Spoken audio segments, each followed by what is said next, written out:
Tonight, charges to use the Blackwall Tunnel kick in earlier than expected, impacting hundreds and thousands of drivers. It's because of this, the controversial Silvertown Tunnel, which will be ready for use ahead of schedule. That means tolls for both crossings will begin in April, despite opposition. I spent my first 2 years campaigning against the tunnel, trying to stop the mayor from going ahead with it. So he absolutely owns this one. Jailed for 15 months, the prison officer filmed having sex with an inmate at Wandsworth Prison. The appeal for more foster carers following a spike in abandoned pets. Lockdown and social media are being blamed. And Sally will be here to tell us why we may be seeing more of this in the coming week. Good evening. Drivers travelling between London and Kent will need to start coughing up toll fees earlier than expected. That's after TfL confirmed the new Silvertown Tunnel will open this spring. The controversial project aims to reduce congestion around the Blackwall Tunnel, but will see motorists paying around £8 for a return journey on both routes from early April. Our political correspondent Simon Harris has more. Even lashed by wind and rain, the cable car offers a bird's-eye view of London's newest river crossing. The £2 billion Silvertown Tunnel is almost finished. Today, Transport for London announced it would open on April the 7th, but the tunnel won't be free for two reasons, according to TfL. One is to manage the traffic levels, because often when you increase traffic capacity, you get more people driving there. And the tolls are really important to kind of make sure there isn't an adverse impact on congestion, attracting more cars, particularly lorries, into London. The second point is to pay for the tunnel. The Silvertown Tunnel will act as an overflow for the often gridlocked Blackwall Tunnel, and the charges will apply to both. Prices will vary depending on the time of day and direction of travel. During the rush hour, so-called peak charges will be £4 for cars and small vans, £2.50 for motorbikes and mopeds. For large vans, it's £6.50 and £10 for heavy goods vehicles. This is the second time the Mayor has introduced a road toll on drivers. The first, the ULEZ charge, was designed to improve air quality. But according to critics, the Silvertown Tunnel will do the opposite. They believe the tunnel is bound to attract more traffic, despite the tolls leading to increased pollution on the approaches. We're going the wrong direction with this tunnel. We need to repurpose it for, it doesn't allow any cycling through it. It's not a green tunnel. It's actually a polluting tunnel for fossil fuel vehicles.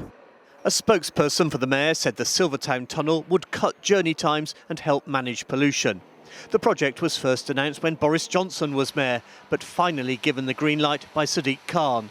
He could have stopped it when he came in. He had the opportunity. The development consent order was only signed in 2018. That's 2 years after he came in. I spent my first 2 years campaigning against the tunnel, trying to stop the mayor from going ahead with it. So he absolutely owns this one. You're called the Stop the Silvertown Tunnel Coalition. Yeah. Do you accept you failed to stop the Silvertown Tunnel? Yeah, I do accept we failed to stop it, but there's still hope. Things do get repurposed. We've got to face a future of climate emergency. It's happening now, and things can still be done to repurpose it. The charges from the two tunnels are expected to raise £100 million in the first 12 months. And during the first year, buses using both tunnels will be free. Simon Harris, ITV News, Silvertown. And London's traffic has topped the European charts. But for what? We'll reveal all a little bit later on. But to Isleworth Court now, where a prison guard has been jailed for 15 months after being filmed having sex with an inmate at Wandsworth Prison. Linda de Souza Abreu was charged with misconduct after the video leaked on social media last year. Well, Helen Keenan is outside court for us now. Helen, what did the judge say? Well, Linda de Souza Abreu was on duty at HMP Wandsworth, where she worked as a prison officer, when she had sex with an inmate, an encounter that was filmed by another prisoner who's also seen smoking in that footage. Now, that wasn't played in open court today, but it was described in great detail. It was about 5 minutes long, and what happened was it was forwarded to someone else and uploaded online, going what was described today in court as internationally viral. Now, after it was shared, she telephoned the prison prison as she fled to the airport to catch a flight to Madrid to say that she was not returning to work and that her husband would return her equipment. But she was identified there and she was arrested at the airport by the Met Police. Now, she was at Isleworth Crown Court today. At an earlier hearing, she had pleaded guilty to misconduct in a public office and today sat tearfully in the dock dressed in a grey pinstripe suit as she was clutching tissues as she was sentenced to 15 months in prison. Now, the judge remarked that other female officers have now been subject to sexual approaches at HMP Wandsworth and are, quote, being seen as fair game. From what I know about you, you were certainly not naive about the media or social media. It must have been obvious that the recording would be shown around and shared, at least amongst prisoners at Wandsworth, where it would do the most harm. Whether you intended it or not, the fact is that the video went viral and caused great harm. Well, he went on to say that Ms Abreu is not responsible for the problem at prisons, but she has added to them. The 31-year-old sentenced today to 15 months in prison. OK, thanks very much. A teenager stabbed a 16-year-old boy to death with a machete after a moped deal went wrong. That's what a court has heard. The alleged attacker, who was aged 17, is accused of killing Kamari Johnson in Hayes in May last year. Kamari was stabbed in the heart after racing off with the moped that the defendant paid for and his cash. That's what the Old Bailey was told today. The defendant denies murder and possessing a knife in a public place. Police offering a £20,000 reward for information 1 year on from the death of a man in Haringey. 24-year-old Jonah Hoshu was found on Albert Road with a stab wound on the 4th of January 2024. 5 people remain under investigation. Jonah's family have urged witnesses to come forward. And Labour MP Tulip Siddique has referred herself to the Prime Minister's ethics watchdog over properties linked to her family's political ties in Bangladesh. The Hampstead and Highgate MP is facing calls for an investigation after reports she lived in London properties connected to allies of her aunt, a former Bangladeshi Prime Minister. Siddique insists she has done nothing wrong. A Metropolitan Police inspector who's chair of the Black Police Association is facing the prospect of being sacked over alleged racist text messages. Charles Ehikioya is accused of being involved in a WhatsApp group that exchanged inappropriate and offensive messages. Well, Kath O'Patter has been at the misconduct hearing in South London for us today. Kath, what's been heard so far? Charlene, this all came about when another officer, Police Constable Francisco, had his phone examined in a separate investigation. Now, upon examination, they found some 700 plus messages to Charles Ehikioya. A large proportion of these messages, videos, images, memes, are far too obscene to describe, so I can only classify them as racist, sexist, violent and child pornography. Some of these messages are said to have been sent by and received by Charles Ehikioya, something which he strongly denies. However, that's the reason he's here today facing a gross misconduct hearing, which, if upheld, could lead to sacking. Inspector Ehikioya strongly denies these allegations. He says they are nothing more than a complete fabrication. However, this too is disputed on the following basis. For starters, the messages included information that only Ehikioya would know. For example, the fact that his wife is from Italy. An audit of the system used to download the data found that there was no evidence of tampering. And furthermore, the WhatsApp metadata shows that these messages were either were sent to or received by a number matching Inspector Ehikioya. Charlene, this is only day one in a 5-day-long hearing, and tomorrow we'll be hearing more evidence about what messages were allegedly sent. OK, Kath, thanks very much. For the 4th year running, London's roads have been named as the most congested in Europe. Drivers spent an average of 101 hours stuck in traffic on the capital streets in 2024. That's according to the company Inerix. All that time idling led to an estimated cost of almost £4 billion to the city's economy. But some Londoners are more concerned with the cost to the residents' clean air, as Rags Martel reports. We know it's bad, but London's traffic is officially the worst in Europe. Yeah, it's diabolical. Not surprised at all, to be truthful with you. And the fact that the people running this city haven't got a clue actually how to run it. They've absolutely destroyed the road system in London. It's bad, but not extremely bad. I don't know, man. It's been like that since last century, apparently. Sadiq Khan's fault. Why do you think that? Because he's made cycle lanes where nobody cycles. This is the result of it. You know, like, there's just congested everywhere. Too many road closures. This is the 4th year in a row London has topped the list of most congested European city, according to transport analytics company INRIX. Drivers in the capital spending an average of 101 hours just sitting in traffic. I think Londoners will be surprised that they've only spent 101 hours stuck in traffic. It will feel like they've spent even longer than that sat in congestion. One of the reasons why London sees high levels of congestion, not only does it have a high density of population, but it does also have a rather old road system which it is trying to contend with. And these poor traffic figures coming after the introduction of the congestion charge and the more recent expansion of ULEZ. We need to get more people onto public transport, and it doesn't help that the tube fares are increasing by 4% again in March. London has some of the most expensive public transport in Europe. The cars are getting much bigger as well. So actually cars have got 1 centimetre wider every 2 years. Half of all new cars sold in the UK now don't fit in a parking space. And this is contributing to the congestion problem. Transport for London told us the capital has some of the busiest roads in the country, but they're determined to make Londoners move as safely, efficiently and as sustainably as possible. But even when the traffic clears and the road opens up, the maximum speed is limited to just 20. Rex Martel, ITV News. Still to come on the programme.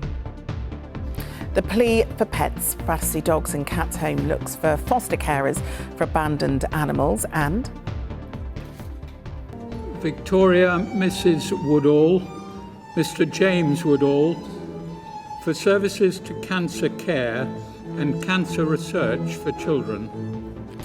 Fundraising award winners Vicky and James Woodall will be here to talk about their children's cancer pledge and picking. But first, parents of children who've received life-saving surgery at Great Ormond Street are pleading for more awareness around the need for infant heart transplants. The hospital is one of only 2 in the country which can carry out the surgery in children and babies. But with long waiting lists on the transplant list, it also offers a surgical device known as a Berlin heart to children in end-stage heart failure. It keeps them alive while they wait for a donor. Anna Geary went to find out more. This is Penelope. She is just 15 months old. Penelope is one of 5 patients at Great Ormond Street Hospital to live with a device called a Berlin heart. It is helping to keep her heart functioning while she waits for a donor. So she needs to recover from the operation she's had and be stable on the Berlin heart, and then from there it's for the phone call to say, right, there's an organ available for you. Even though Penelope's on a Berlin heart and it's a fantastic device, there's still a lot of risks that go along with it. So there's a lot of high risk of clotting, which could then potentially lead to stroke, infection risks. We're still on edge a lot, and we've been told that we could potentially wait up to 2 years for a transplant. Pretty babes. It is a waiting game for Holly and Jordan as their toddler needs a heart that fits into her little chest, so an organ from a child around her age and size. And they are not the only parents in this predicament. There are 39 children waiting for a heart transplant in the UK, and of those 9 are from London and the South East. We've certainly been seeing recently that the amount of time that we need to support children in order to be transplanted has increased significantly from a few months to a year and a half or so, which is a very long time for children to be waiting in hospital in a bed space in the high dependency unit here at Gosh. Matthew says more young people like Penelope are being referred to him for transplants or Berlin hearts, partly because medical awareness and technology has improved.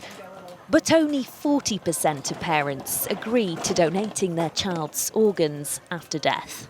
So for us, even though we had a baby with a heart condition, we never considered organ donation for our child if we would, opt for her organs to be donated. Obviously the worst case happened to her. Now we're in this world, we can see the huge benefit that it could provide to other families, giving other families another chance. A chance for children like Penelope to get back to playing again. Anyone can join the organ donor register online. Anna Geary, ITV News. Battersea Dogs and Cats Home is appealing for more foster carers in Kent after taking in an influx of strays. The charity says the number of pets abandoned is at an all-time high, with an estimated 2 animals an hour being dumped by their owners. They claim lockdown pets and social media trends could be part of the problem, as Abigail Bracken reports.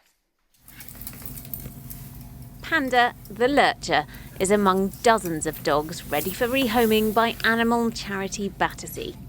At this centre in Brands Hatch and its 2 other sites, they've taken in more strays in the last year, so now they need more foster carers to help. Having foster carers allows us to care for more animals that we can house here in the centre. It obviously means in a home environment, so they get exposed to their goings and comings and the sounds and all of that to prepare them for when they go to their home. So it is a lot better for the animal, obviously, and it enables us to help a lot more animals. Money problems are a major cause of pets being given up by their owners, but staff also notice breeds that are big on social media can later end up here. And do you find an increase in a certain number of breeds after they've been trending on sites like TikTok, for example? It does happen, yes. Things like French Bulldogs, for instance, it has been recently, an increase in seeing flat-faced breeds on social media, and we do see an increase of them coming in here, after people have adopted them. So it does follow from social media trends, absolutely, yeah. Greyhound Sonny Jim could be fostered while he waits for adoption. Carers have to live less than an hour away, but food and vet bills are covered. Julie Webster has fostered 8 dogs so far. I've always had dogs in my life, but I've got in a situation now where I cannot afford to have a dog. So fostering dogs helps other dogs, it helps me, and it doesn't cost me anything. All it costs me is my time and love, which I have plenty to give. I do suffer with my mental health, and I've found that fostering dogs has improved that no end. With a dog, it's unconditional love. They don't expect anything of you, and they just give you that tenfold. And it's not just dogs. Cats also need fostering, like relative newcomer Bo, while he waits for his forever home.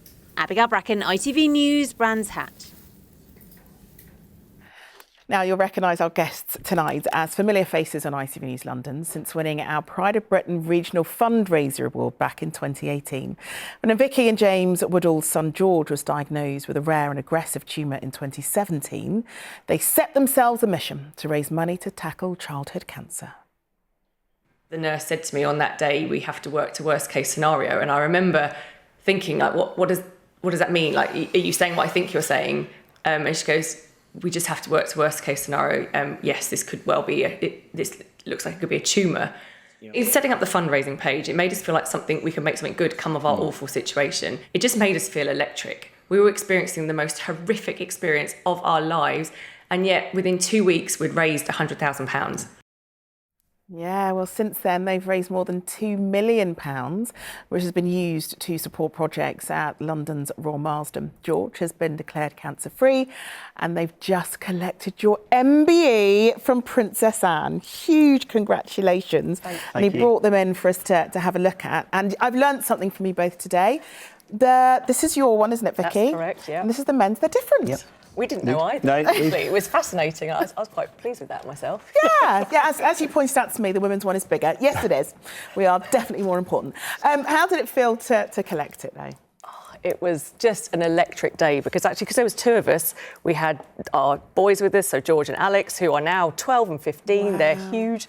Our their grandparents, our parents were there, and we also had someone from the Marsden. We had Lindley Marshall from the Marsden join us, and she was just there when we hit the button with George. So actually, the day, it felt like a sort of like a wedding type affair. It was just, and talking to Princess Anne, she was fabulous. OK, so I've noticed on this footage, she talks to you for quite a long time. She does give you... Like you're shooting the breeze, James. What are you talking about? She gives you a lot of time. So I don't know how she does it. She's very well versed, but she knows straight away what we've been raising the money for.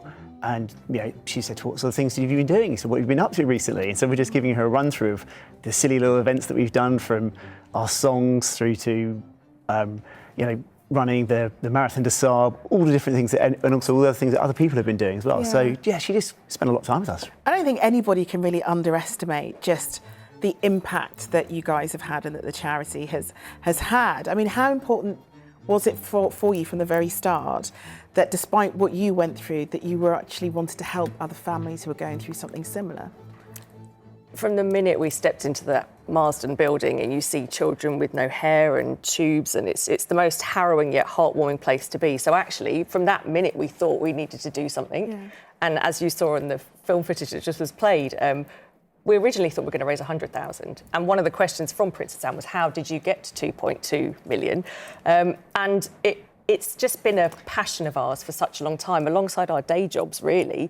And it's gone beyond just us. So what originally was George and the Giant Pledge is now the Giant Pledge. Yeah. And it's a fantastic diversion away from the realities of and the difficulty that is cancer treatment. And to be open up, as like Vicky says, is opening up to other families just makes it a vehicle for them and a way for them to do the same things that we've done, and make essentially more money for research. Which is just incredible, because I think for the general public gets an idea that there are so many kids, as you say, who are going through something very similar, and money can help to change that through research. I mean, George is testament to that, because he's in secondary school now, right? He just started secondary school, yeah. So what was that like for you to see him reach yet another milestone? Emotional, to say the least, shall we say, because we didn't know if he'd walk again, we didn't know if he'd survive. Like, to get to secondary school is so huge, and to have the boys back in a school together now, because Alex has got his GCSEs this year, and it's phenomenal. I mean, it's a real pinch yourself moment. And if we can help more children get to that stage, all the better, and the fundraising will just go on and on and on. Yeah, I mean, and I know it's not easy. It's not easy at all, and I know that you followed their story quite a bit. I'm going to bring Sally in, because I know, Sally, you were texting, weren't you? You were texting these guys when they were picking up their reward. I was, mostly in shock about the amazingness of your hat, Vicky. He may have done the Marathon Sub, but you had the best hat. Oh. And then I'm also admiring your MBEs, which, Charlene, match our outfits. They do, actually. I mean. Please don't leave them with us, because you might not get them back. But their story is something that has really impacted London, hasn't it? Oh, absolutely. To raise that amount of money is unbelievable. There's almost no words for it. And you can see that the people that you meet, the impact that you've had on them. And your boys are gorgeous. I mean, I spent a bit of time with them, and they're just such a credit to you. And now they're enormous. Taller than you. Taller than me. Both of us. Taller than me now as well. But it doesn't stop here, though, does it? You continue to fundraise, and you continue to make an impact on so many families right across the country. And we are here at ITV News London incredibly proud of you both. Oh, so Vicky and James, thanks so much for coming in. Thank you. So, Sally, weather. Well, I don't know if their kids are doing snowmen anymore, but we did have some, didn't we? Where?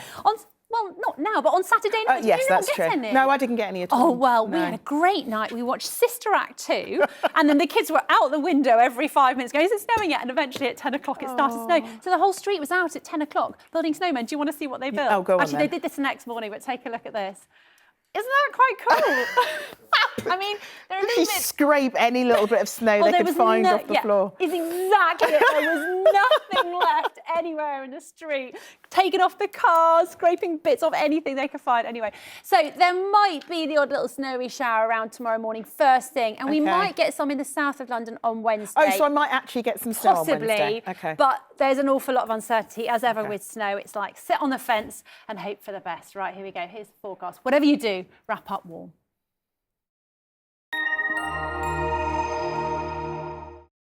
ITV London weekday weather is sponsored by Octopus, the renewable energy company. Hello again. I do love this gorgeous snowy scene and this photo as well, photo-bombed by this naughty little pigeon here. And it was a bit of a wet old start this morning. As we go through this week, we've got some cold and frosty starts, still the potential for a few wintry showers, but there's plenty of dry weather around as well.